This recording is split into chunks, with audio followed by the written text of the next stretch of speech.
So, dahil ako ay nag-crave ng coffee jelly, ito ay sakto ginawa ko para sa aming first year wedding anniversary ng aking asawa and first year anniversary ng Bible study dito sa amin, dito sa Lopera compound, dito sa Candelaria, Quezon Province.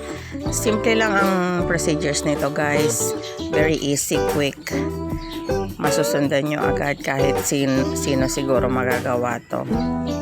Ayan, ang mga ingredients natin, basic lang, gulaman black, any brand. Bahala na kayo kung anong gusto nyong brand, yan na yung available.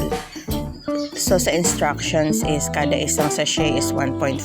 Para masukat ko ay gumamit talaga ako ng 1.5, and of course diniretso ko na yan sa kaldero para syempre dyan ko na i-mix. Ayan, hahaluan ko din yan ng anim yan na stick ng coffee, depende din sa brand. Ayan ang available na brand sa akin. Ayan, ililagay ko lang dyan yung mga ingredients, kape, yung gulaman, and yung asukal. Yung asukal is gusto ko yung hindi masyadong matamis, so 1 cup of sugar lang ang aking nilagay. Sobrang tamis na yan para sa akin kasi ang preference ko talaga is hindi masyadong matamis. Nagkakaping ako is ano lang talaga, black coffee lang. Hindi na ako masyadong fan ng sweets kasi syempre maybe it's getting older na, so iwas na sa mga nagkukos ng mga problems natin sa katawan. So na tayo, mindful na tayo pagdating sa health natin. Itong paggagawa ko nito is lang naman to, very bihirang-bihira lang talaga, kasi nga pag meron is hindi ko talaga mapigilan din na hindi kumain. So ang option talaga is wag na lang talagang gumawa. So dahil maraming kahoy dito, dahil naggawa na naman si Linlin ng kubo, yung asawa niya, maraming available na naman na panggatong. So syempre tipid-tipid din tayo, napakamahal ng gas. So pag may available na panggatong, dito talaga tayo magluluto sa labas ng bahay. Naman to, tuyong-tuyo na, so talagang masarap magluto, lalo na pag tuyong-tuyo yung mga panggatong. So ayan, nilagay ko lang dyan sa mga lalagyan and hinintay na tigas-tigas na ng kaunti, yung kasaktong-sakto na pwede na siyang hiwa-hiwain. So ayan, hiniwa-hiwa ko lang yan dyan siya, di ba? And of course, tinulungan ako dyan ng anak kong si Sia, kasi si Sia gustong-gusto niya din yung magluto-luto, kung ano yung mga ginagawa ko, gustong-gusto niya din gawin, magawa-gawa ng mga desserts, gustong-gusto niya yan.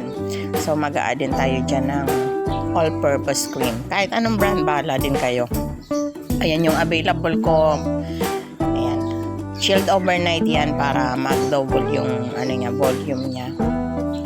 Piga-piga yan, syempre dapat masaid natin yung pinaka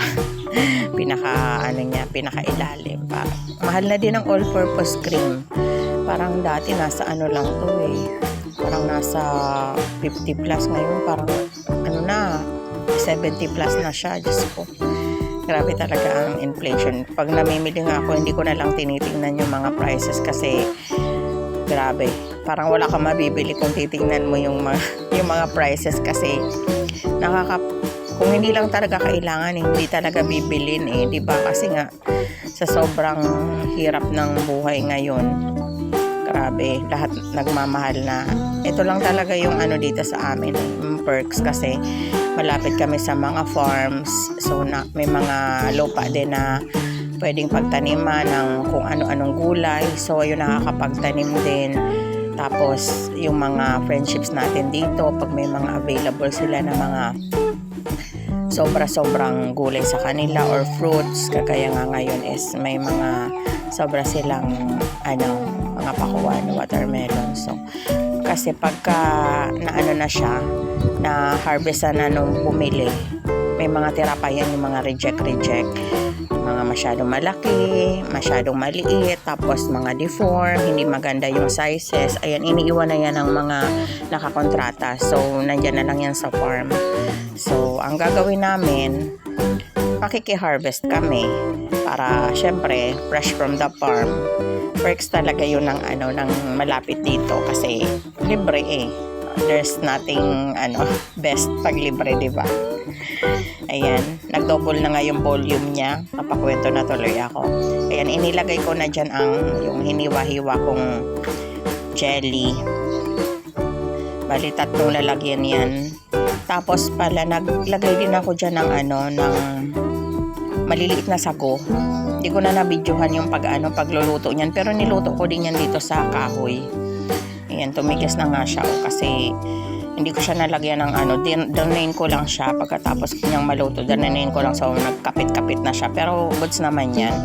Kasi tingnan nyo maya-maya, pag nahalo-halo yan si Sia, tinulungan ako ni Sia maghalo-halo dyan. Habang naghihiwa ako ng cheese, siya yung naghalo-halo dyan. Yung sago na yan, perfect siya kasi iba yung texture. Pag may sago, tas may jelly, masarap siya. Kaya pag gumagawa talaga ako ng coffee jelly, gusto ko may may halo siyang maliliit na sago.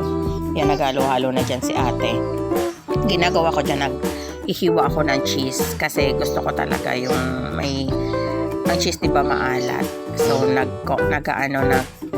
nagsasama-sama yung alat, yung tamis, masarap siya.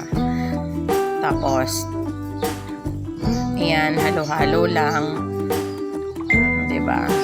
Goods na yan, ilalagay na lang yan hindi naman sa freezer, sa chiller lang pero ako ang ginagawa namin ni ate, pagkatas namin gumawa, nagsasandok na agad ako, tinitikman na agad namin kasi yung kapatid ko si Cheche, hindi siya fan ng cold drinks and foods. So ayan, talagang kailangan siya is hindi masyadong malamig kasi siya, sipunin. Hindi niya talaga gusto yung malalamig na mga pagkain tsaka inumin. So ayan, pinapatikim ko sa kanya nang hindi pa nalalagay sa ref para ma-enjoy niya naman yung ginawa naming dessert, diba?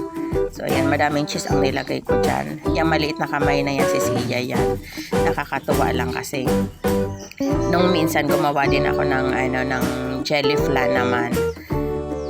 Siya din yung naghalo-halo, nakakangalay maghalo. Siya talaga yung naghalo-halo. So, nakakatuwa na may anak ako na tumutulong-tulong na sa akin. Ayan, to God be the glory. Kaya, ayan, guys, let's enjoy this coffee jelly. Thanks for watching. Bye!